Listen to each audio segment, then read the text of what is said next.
My husband's mother swapped her engagement ring for mine while I was unconscious post-surgery.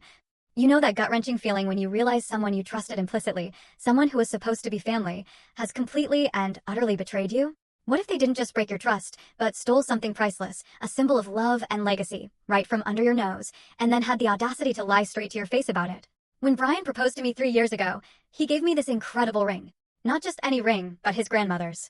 It was this stunning 2.5-carat diamond from 1952, worth around $40,000. Brian's dad had kept it tucked away in a safe for decades, waiting for the day Brian found the one. Meanwhile, Brian's mom, Linda, had a much smaller ring, maybe half a carat, a simple gold band. And she never let us forget it. Every time we'd visit, she'd make these passive-aggressive comments. Brian's dad was just starting his business back then, couldn't afford much, she'd say, sighing dramatically. Some women just get lucky with generous husbands. I'd catch her staring at my ring, her gaze lingering. She'd even ask to see it up close, turning it in the light, sighing again, and then casting this profoundly sad look at her own hand. Brian always told me to ignore her, that his mom was just dramatic about money. I tried, but it was hard. Then, 2 months ago, life threw a curveball. Emergency surgery. My appendix burst, and I was in the hospital for 3 days. Brian, bless his heart, wanted to stay by my side, so Linda volunteered to stay at our house to take care of our cats. We trusted her completely. She had our spare key, knew the alarm code. It felt like such a relief at the time. When I finally came home, I was completely drained, fuzzy from the pain meds. It took 2 whole days before I noticed anything was off.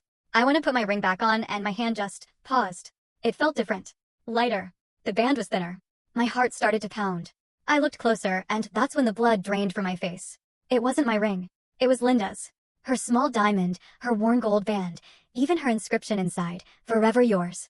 I woke Brian up immediately, my voice probably shaking. He just blinked at me, half asleep, saying, "Babe, you must be confused from the medication." But I wasn't.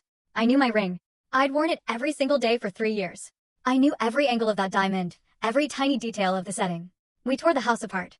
Every drawer, every surface, the safe where we kept important documents. Nothing. Just an empty space where my ring should have been. Brian called his mom, trying to sound casual, asking if she'd seen it while she was watching the house. She played along perfectly, all concern and feigned surprise. She even offered to come help us look. She arrived within an hour, wearing gloves. Gloves. It was November, maybe 40 degrees outside, but she claimed she'd been gardening. Alarm bells were ringing in my head, loud and clear. Full story video added in below.